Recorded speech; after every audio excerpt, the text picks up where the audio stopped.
Buongiorno studenti! Today we're going to explore the colorful world of emotions in Italian.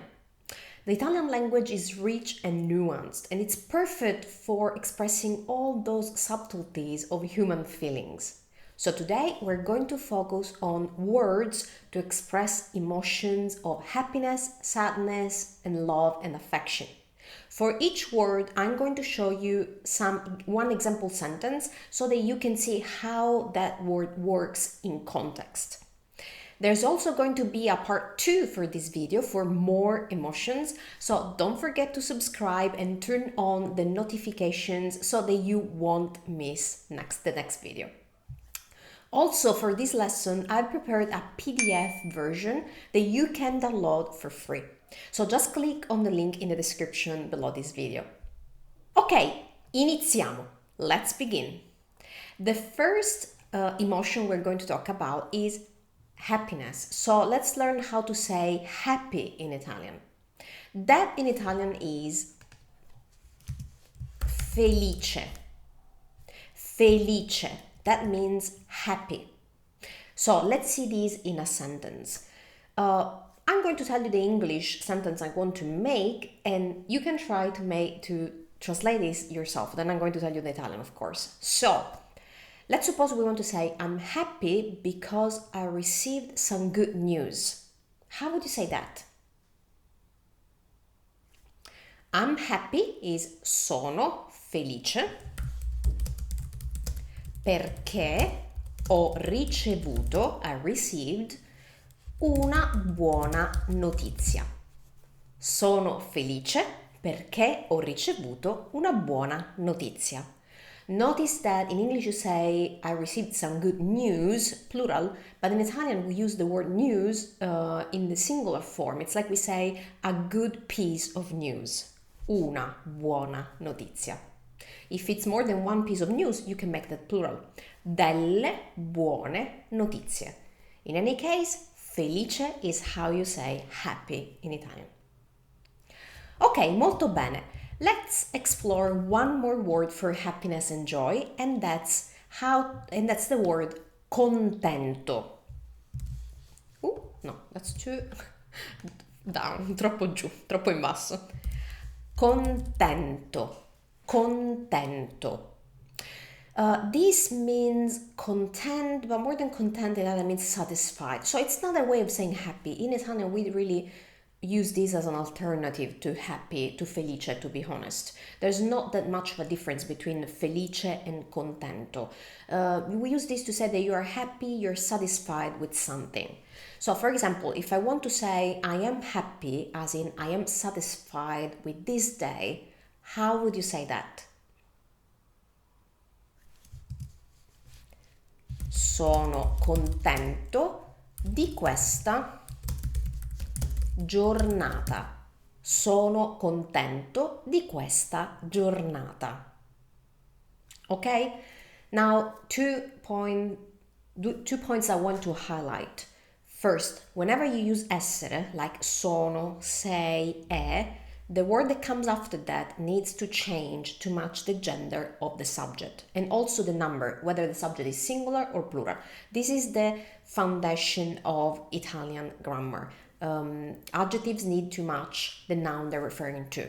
So this sentence, or any of the sentences that we're going to see today that use essere, can be modified depending on the person this is referring to. So if I want to be more precise with this sentence and I want to say I am happy or I am satisfied with this day, and I'm really talking about myself, Valentina, I will need to change this. So I will need to change contento, which is the masculine singular form, to contenta.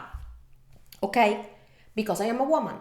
If I want to say this of more than one person, like I want to say we are happy, and I'm referring to like me and my husband, for example, I can say siamo, we are, contenti, because it's two of us, it's not singular, siamo contenti.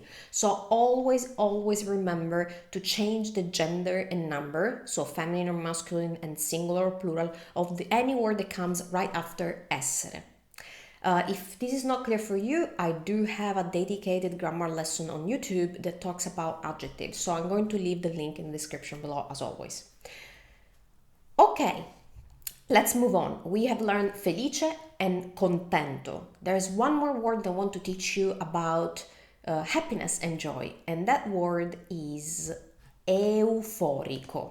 Let me spell this for you because this can be tricky. No, that's not correct. Euforico. Euforico. This has the same meaning as in English. It means euphoric, but as you can hear, it has a pretty different pronunciation. For this word, you must remember to pronounce each vowel like they were substanding. So I know consecutive vowels can be tricky, so just remember to articulate each vowel, give them the time they deserve, as I always say. Euforico.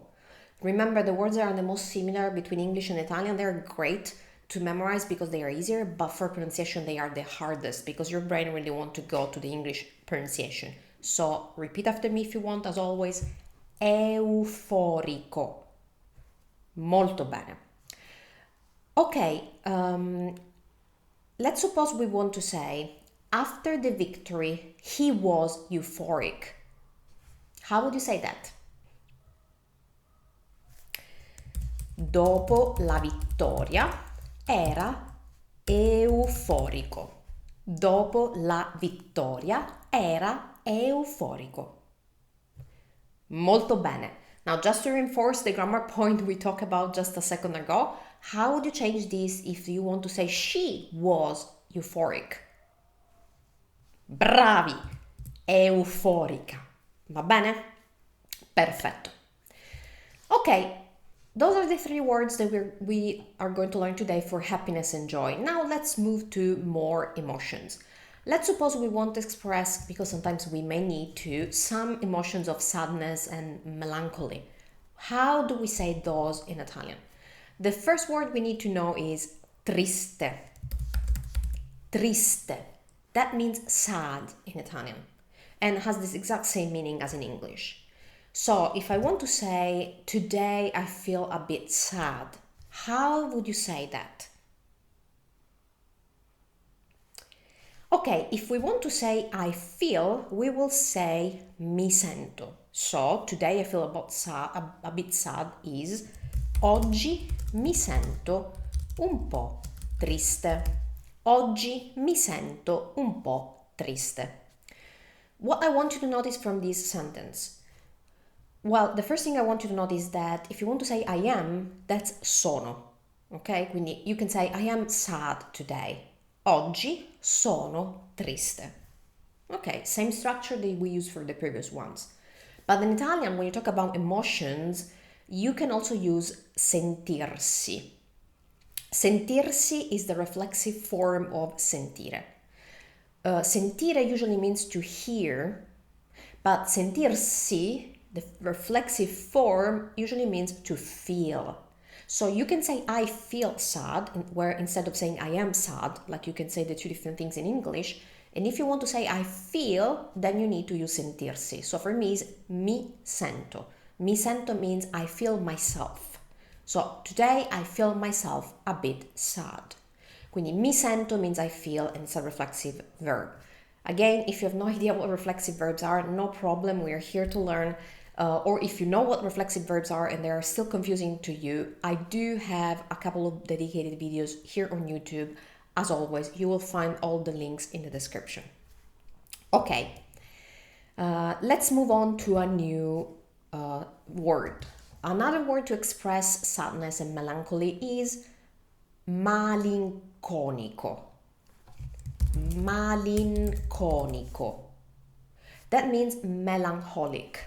Okay, that's the Italian form for that word, malinconico. So pay attention to this because the pronunciation can be tricky as it's quite similar to the English form.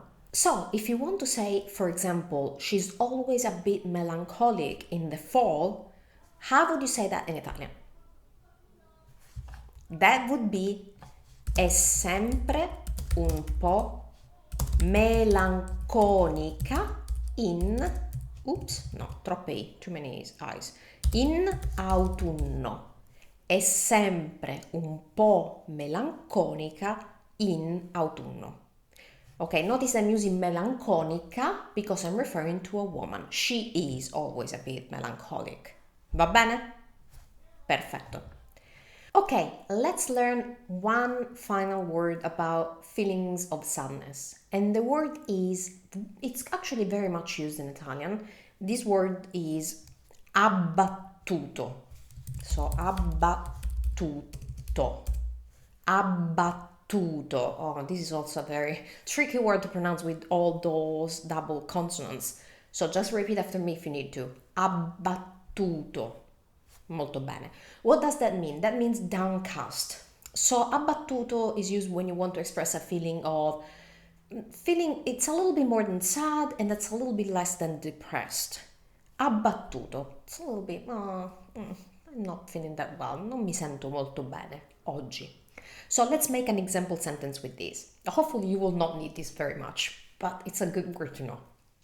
Okay, let's suppose we want to say after the news, he felt very downcast. How would you say that in Italian? Okay, that would be dopo la notizia si è sentito molto abbattuto.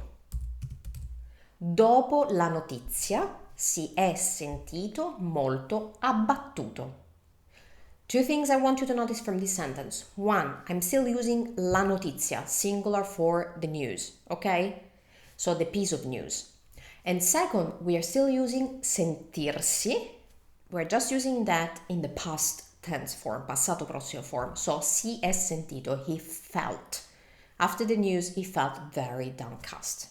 The first word I want to share with you is affezionato. Let me spell this out. Affezionato. That in Italian means fond. So you can use this when you want to say you're very fond of someone or something. So let's suppose you want to say, I am very fond of my friends. Let's do this for the masculine form. I am very fond of my friends. How would you say that? Sono molto affezionato ai miei amici. That's how you would say that in Italian. Sono molto affezionato ai miei amici. I'm very fond of my friends. We say I'm very affectionate to my friends. So this is slightly different in Italian than in English. Ok, un'altra parola. One more word. Un'altra parola. And that is innamorato. Oh, che bella parola. What a beautiful word. Innamorato. Innamorato. That means in love. This word is used the same way as in English. The only thing I want you to notice is that in English you say in love with. We say innamorato di. Okay? So if you want to say she is in love with her boyfriend, how would you say that? Lei, ma we can skip lei, è innamorata, because she's a woman, del suo fidanzato o fidanzato. Remember, fidanzato doesn't mean fiancé in Italian. It means like a boyfriend, when you have a boyfriend, but it's a serious relationship, you've been dating for a while. So, è innamorata del, non con, del suo fidanzato. Va bene? Perfetto. One more word, guys, about love. Un'altra parola sull'amore. And that word is appassionato.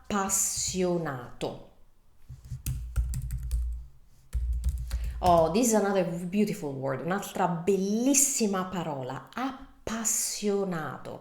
That means passionate. And you can use this for people, but most often use this for things you're passionate about. So you can use this for your passions, your hobbies, the things that you love doing. And let's see an example sentence. Let's suppose you want to say he is passionate about jazz music. Okay? In Italian, we don't say passionate about, we say appassionato di. Appassionato di. Passionate of. That's just another difference between English and Italian. With prepositions, you know, you need to learn them from context, and this is one example. So, appassionato di. How would you say he's passionate about jazz music? È appassionato di musica jazz. È appassionato di musica jazz. Well, probably in Italian we probably say musica jazz because of course we pronounce that the Italian way. But there you have it, that's the same word. Ok ragazzi, molto bene, well done. We learned quite a few new words in Italian today to express emotions, and we also saw them in context with a few example sentences. Let me know which one was your favorite one from today, and leave me a comment with that below this video. Also, don't forget there's going to be part 2 for this video, so like this video if you liked it, and subscribe and hit that notification bell to receive a notification for next one. Also, don't forget to download your free PDF for this lesson. Just click in the link that you will find in the description. È tutto per oggi, it's all for today. Buona giornata e a presto. Ciao da Valentina.